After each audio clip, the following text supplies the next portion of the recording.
Welcome back to ControlX Engineering. If you're new here, my name is Akhil and I make videos about electrical engineering, industrial control systems, PLC programming, and more. In the control system design series, we focus on electrical design and control engineering related topics. Today we are diving into a highly practical and often overlooked topic in motion control, dynamic braking resistors. Today we'll learn what dynamic braking is, how it works, why it's needed, and most importantly, how to size a dynamic brake resistor properly, step by step. By the end of this tutorial, you'll have the knowledge and confidence to size braking resistors like a pro. So grab your calculator and let's get started. Dynamic braking is an electromechanical energy dissipation method used to manage regenerative energy during deceleration in motor-driven systems. When a VFD decelerates a motor, especially in high inertia applications such as cranes, elevators, or vertical axis machines, the motor starts operating as a generator. According to Faraday's law of electromagnetic induction, any rotating motor with an active magnetic field and a rotor motion inherently produces a back EMF, or electromotive force. During deceleration, this back EMF pushes energy back into the DC bus of the VFD. This phenomena is called regenerative braking. This is a typical block diagram showing the VFD power stages. The rectifier stage converts the incoming three-phase AC input to a fixed DC voltage. It uses 6 diodes arranged in a full bridge configuration as shown here to ensure that both the positive and negative half cycles of the alternating AC input are rectified, producing a pulsating unidirectional or DC output voltage. The DC bus stage contains large electrolytic capacitors that filters the rectified DC.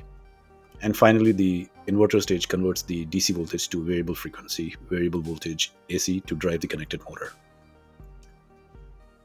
During normal operation, the electrical energy from the grid connected AC supply gets converted to mechanical energy by the motor's electromagnetic interaction between the stator and rotor, resulting in torque generation and rotational motion that drives the connected mechanical loads. Now consider the deceleration scenario. When the motor is decelerating, it behaves as a generator, converting mechanical energy back to electrical energy. This regenerated electrical energy flows backward into the inverter to the DC bus and charges the bus capacitors. Note that the diodes in the rectifier prevent the current flow in the reverse direction, so the energy cannot be sent back to the grid. This causes the DC bus voltage to rise quickly. If uncontrolled, it could exceed VFD limits. Depending on the level of the voltage rise, this can cause overvoltage trip, IGBT failures, or permanent inverter damage.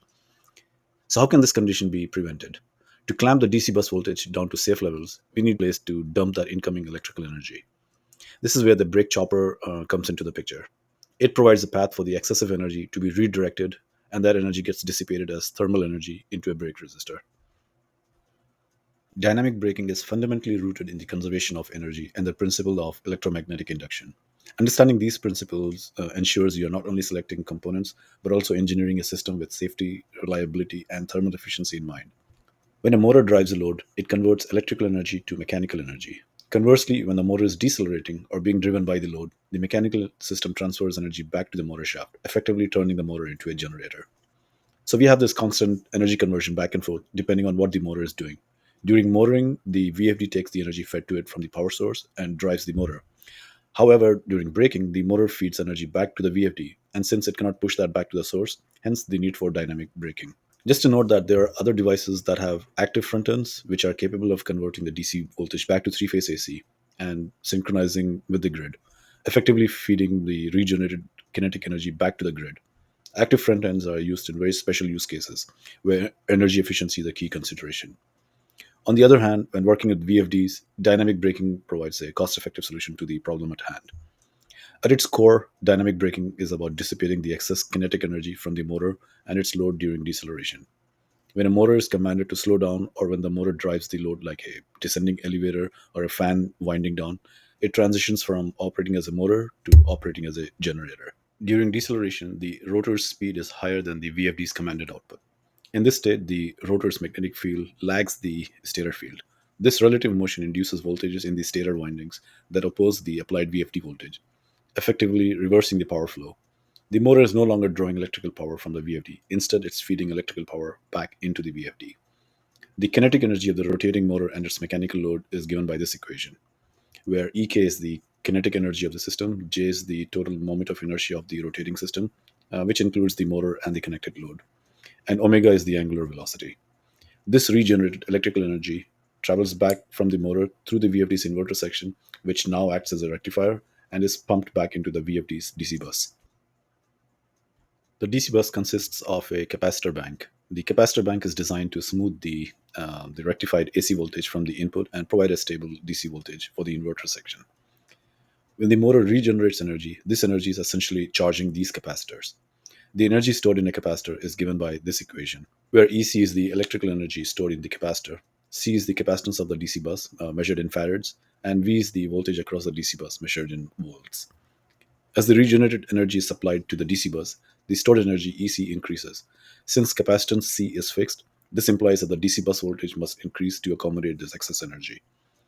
If left unchecked, this voltage can rise to dangerous levels, exceeding the voltage ratings of the VFD's internal components, particularly the DC bus capacitors and the IGBTs in the inverter section. This voltage rise is nonlinear and rapid in high inertia applications. Every VFD has a predetermined maximum allowable DC bus voltage given by this equation. For a 480 volt AC input, the nominal DC bus voltage can be calculated to be around 680 volts DC, and the overvoltage trip threshold might be around 750 to 800 volts, depending on the VFD. When the DC bus voltage exceeds this threshold, the VFD's internal protection circuitry will trip, shutting down the drive and protecting the IGBTs and DC capacitors from dielectric breakdown. This leads to uncontrolled stop or coasting of the motor, which is often unacceptable in applications requiring controlled braking or rapid deceleration. This is where the braking chopper comes in. The chopper circuit, also known as a braking unit or braking transistor, usually an IGBT, is connected in parallel with the DC bus inside or externally to the VFD. The VFD continuously monitors the DC bus voltage, and when the voltage exceeds a preset activation threshold, the braking chopper switches on, connecting the external dynamic braking resistor across the DC bus.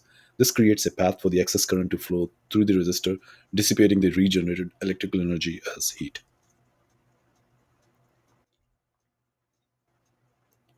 The power dissipated by the braking resistor is given by this equation.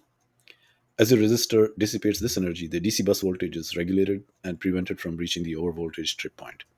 When the voltage drops below a lower threshold, the chopper switches off, disconnecting the resistor until needed again. This on off cycling is very rapid, effectively maintaining the DC bus voltage within an acceptable range during the braking events. The brake transistor switching frequency is typically 1 to 15 kilohertz, hence the name chopper. Because the braking chopper regulates the DC bus voltage by rapid switching, the current through the resistor is not continuous but rather a series of pulses. Each pulse occurs when the chopper turns on. The instantaneous current flowing through the resistor is determined by Ohm's law. Here, Vt is the instantaneous DC bus voltage. Note that this voltage is not perfectly constant. It fluctuates slightly around the regulation point as the chopper switches on and off. The VFD manufacturer specifies a minimum resistance value called Rmin to ensure that this peak current does not exceed the current rating of the braking transistor or other internal components of the VFD. So, what would happen if we select a braking resistor with resistance value smaller than the recommended minimum? Well, a braking resistor with resistance value lower than the manufacturer's recommended minimum means that the current through the chopper circuit will exceed the transistor's capabilities. Other components in the DC bus path, such as the DC link capacitors, bus bars, and other internal wiring, also have current handling limitations. An excessive peak current can stress these components thermally and mechanically, leading to accelerated degradation or immediate failure. So always consult the VFD manual. The RMIN value is prominently listed in the VFD manufacturer's technical specs. Adhering to the minimum resistance value is a fundamental aspect of reliable and safe VFD system design. Proper sizing of dynamic braking resistors is essential to ensure the reliability, safety, and efficiency of a VFD control system. Undersizing the resistor can result in insufficient braking torque, overheating, or drive over voltage trips, while oversizing can lead to unnecessary cost, increased enclosure size, and thermal management challenges. When a braking event occurs, the brake resistor must freely absorb the regenerative energy without exceeding its thermal limits. The key equations include the power equation in terms of voltage and resistance. Meanwhile, the average power dissipation in the resistor can be calculated using this equation. Here, Ek is the kinetic energy of the rotating system and is dependent on the inertia of the motor and load combined. Let's take a look at one example to appreciate these equations. Suppose we have a load with total moment of inertia of 15 kg meter square, and we want to decelerate this load from 1500 rpm to standstill in, let's say, 5 seconds. First, we calculate the angular velocity of the rotating load, which comes out to 157 radians per second. Plugging this into the kinetic energy equation gives us 185 kilojoules of kinetic energy. Now we can calculate the average power required to bring this load to standstill, and we get 37 kilowatts. This means that the resistor bank must be capable of dissipating at least 37 kilowatt during braking. It is crucial to distinguish between the average power and the peak power rating. While the resistor must be able to dissipate average power over the 5-second period, the instantaneous power during the braking chopper's on time will be much higher. This average power value is generally used to select the resistor with sufficient continuous power handling capability, especially when considering the duty cycle of the braking events in the application. We need to verify the peak power capability of the selected resistor as well, ensuring it can handle the maximum instantaneous current pulses from the VFD. Now let's look at the duty cycle consideration. Duty cycle is a critical factor in the thermal sizing and selection of dynamic braking resistors because it directly impacts the average power the resistor must dissipate over time, which in turn determines its thermal load, safe continuous power rating, and continuous requirement. Let's break this down a little bit more. So, why does duty cycle matter? Dynamic braking is intermittent by nature. Most VFD applications don't brake continuously, they brake only during deceleration. Between braking events, the resistor is idle and has time to cool. Therefore, a resistor can be sized for intermittent or pulsed use rather than full continuous power, as long as the duty cycle is correctly accounted for. Duty cycle is defined as the percentage of time the resistor is actively dissipating power during a given cycle. Think of yourself driving a car. On average, majority of that time your foot is on the accelerator, driving the car, which can be considered as motoring. Occasionally, you'll apply the brake to decelerate, either to reduce your speed or to come to a complete stop. You may accelerate again for a while before applying the brake. From this equation, T on can be considered as the time the brake is active, and T cycle is the total amount of time spent driving for any given period. You are never braking continuously, unless you are driving downhill. But how often does that happen? The duty cycle rating is based on a 60-second period. For example, a 20% duty cycle resistor can carry 100% current for 12 seconds, which is 20% of 60 out of every 60 seconds. While, let's say, a 50% duty cycle resistor can carry the full current for 30 seconds out of every 60 seconds. And the thermal average power over the entire cycle is calculated by the average power times the duty cycle. Let's look at another example. Here's the scenario. The average power can be determined using the equation we reviewed earlier. Total braking kinetic energy over time gives us 3.33 kilowatts. Our application's duty cycle comes out to 5%, which gives us a thermal average power of 166.7 watts. We can apply a safety margin of, say, 20%, and now we would only need a braking resistor with power rating of 200 watts. Let's look at one more example. This one is for a heavy duty application. The average power in this case is 2.4 kilowatts.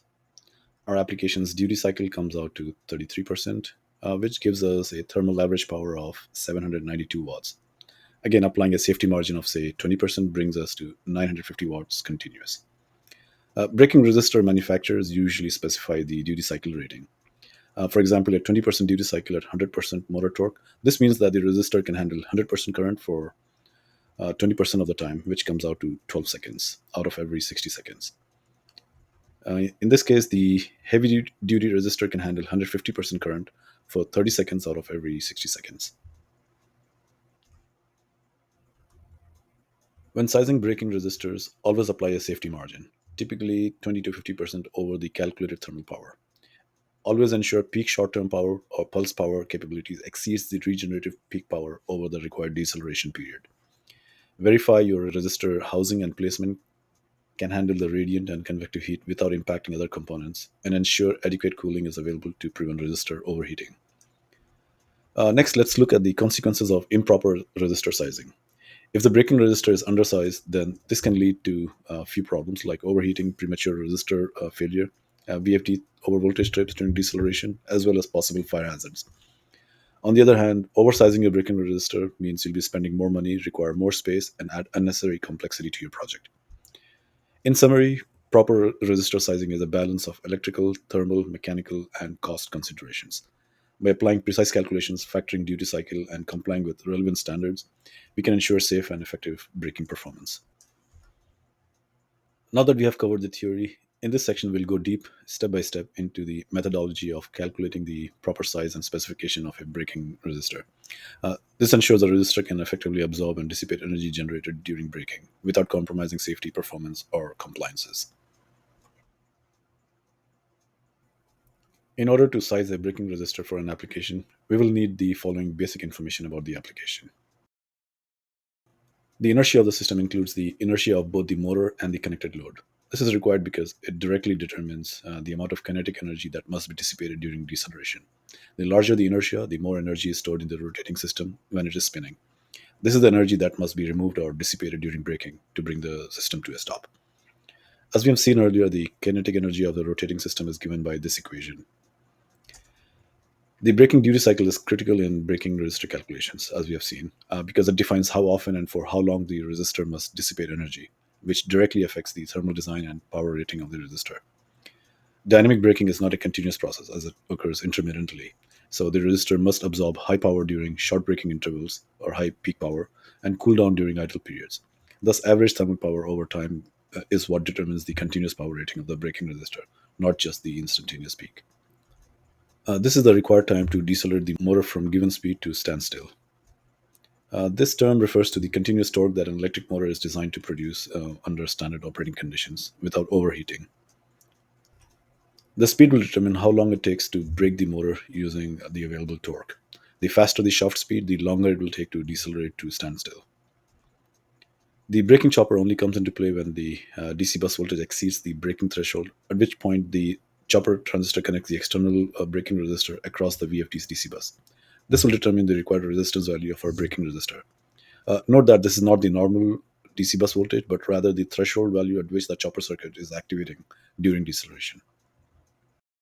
Finally, as we reviewed earlier, the braking chopper can only conduct so much current during braking, so a minimum resistance is required. Anything below this specified value will result in excessive current and subsequently overheating, which can damage the chopper circuit. So we must select a braking resistor that has resistance value higher than this specified minimum value. All right, with that out of the way, let's look at a real world example. Consider the following example values, and we'll work our way to size the required braking resistor for this application. First, let's determine the peak braking torque available to the motor, which of course depends on VFD capabilities. The VFD in my application allows peak overload of up to 175% for a short duration. This gives us a peak torque available as 525 newton meters. Next, we can calculate how fast we can stop the motor with this available peak torque. This will be the minimum braking time to decelerate the motor using this peak torque. Torque is given by this equation, where J is the total inertia of the system and alpha is the angular deceleration in radians per second square. Alpha can be expressed as angular velocity over the deceleration period, or braking time, called TB. Substituting this in the equation for torque and evaluating the braking time, let's call this equation 1. Let's calculate the angular velocity omega, and we get 157 radians per second. Substituting this back in equation 1 gives us 4.68 seconds. That means we can decelerate the given load inertia from 1500 RPM to standstill using the available peak torque in 4.68 seconds. Our required deceleration time is 5 seconds, so we are well within the required time. This also means if we spread the braking over the entire 5 seconds, we won't need to hit the full peak torque. So let's calculate how much actual torque will be required if we decelerate in 5 seconds instead of 4.68. And we get 491.7 newton meters. This is the torque required to decelerate the load in the required period of 5 seconds. From this, we can calculate peak motor power required for the deceleration, and we get 77.23 kilowatts. This is the peak power that the braking resistor will be subjected to at the beginning of braking. Next, we can determine the resistance value of the required braking resistor using the electrical power equation. Substituting the values for voltage and power, we get 7.88 ohms. This is well above the minimum specification of 4 ohms for the selected VFD, so we are good. Also note that the power we use for the resistor calculation is assuming continuous braking at constant velocity, which is clearly not the case during deceleration. When we are decelerating, the speed reduces as the load slows down. So we need to calculate the average power required by the braking resistor. For this, we can use the average power equation from earlier, where EK is the kinetic energy given by this equation. Here we can substitute the values from our application, which gives us 193 kilojoules. Applying this value to determine the average power, and we get 38.62 kilowatts. Now we can apply the duty cycle to the average power to get the thermal rated power of the braking resistor. In the given application, the braking is required for 5 seconds out of every 30 seconds. Applying this duty cycle to the calculated average power gives us 6.44 kilowatts. This would be the minimum size required for the braking resistor in our application. It is a good practice to apply a safety factor to slightly oversize the resistor. I will apply a factor of 25% over the calculated size, which brings us to 8 kilowatts. Thus, the dynamic braking resistor we are looking for in our application is 8 ohms, 8 kilowatt continuous rating. There are various manufacturers offering dynamic braking resistors, which come in all shapes and sizes. Now that we know how to size the resistor, let's see how to connect the resistor to our VFD. External braking resistors connect directly to the VFD's internal DC bus using dedicated terminals or connection points on the VFD. Different VFD manufacturers use slightly different terminologies and might label the connection points differently. A few of the common labels I've seen are shown here. I've also seen some brands use alternate naming terminologies like this, for example. Let's look at a few connection examples. This one is from Allen Bradley VFDs. Here's another example from Control Technique VFDs. In addition, the metal enclosure or frame of the braking resistor must also be properly grounded to the system protective earth ground, or PE. This is a critical safety measure to prevent electric shock in case of insulation failure.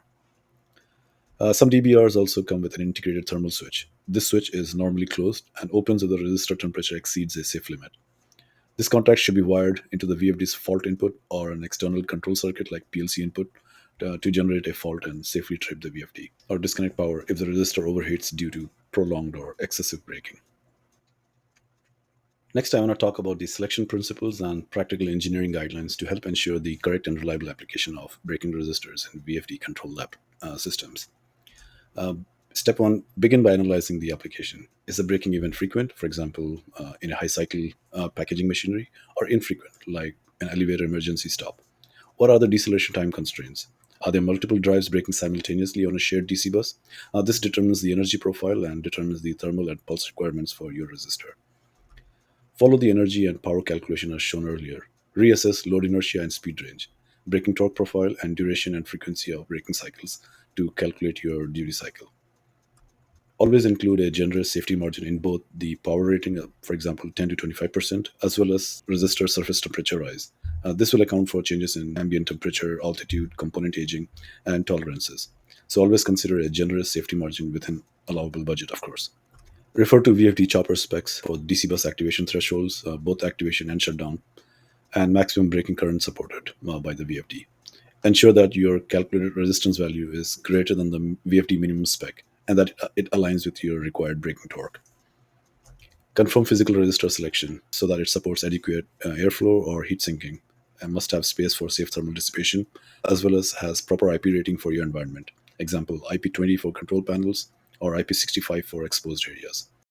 When possible, use thermistors or thermal cutoff devices or embedded switches to shut down braking circuits on over temperature, and also to signal alarms to the PLC, SCADA, or other monitoring systems in use in your application. This is often a requirement under NFPA 79 and is considered a good engineering practice in general. Cross-check all designs against NEC Article 430-83 for short time ratings, as well as NFPA 70 and NFPA 79 for industrial machinery, and CSA standards for Canadian projects. Use verified resistor supplier catalogs. Look for resistance range tables, continuous and pulse power curves, thermal time constants, and derating charts. Some well-known manufacturers are Post-Clover, Vishay, Mega Resistors, and many more. Good documentation is a good idea. Always document the design work, including sizing calculations and key considerations in your calculations. Always include resistor specs and thermal design calculations in your control panel documentation. Validate final design with simulation tools or manufacturer sizing software. Several DBR manufacturers have sizing calculators on their website, so it's a good idea to compare your calculations with those. And always perform factory acceptance testing or FAT to confirm the thermal behavior during braking. Congratulations! You should now feel confident in sizing braking resistors for your next VFD project like a pro. Whether you're working on a conveyor, hoist, or high inertia load, you've got the tools to do it right. Apply what you have learned, and your drives will thank you. That's all for today's video. If you have any questions or suggestions about today's video, please leave them in the comments below. If you found this video helpful, then please consider subscribing so you don't miss out on future tutorials. As always, thank you for watching and keep innovating.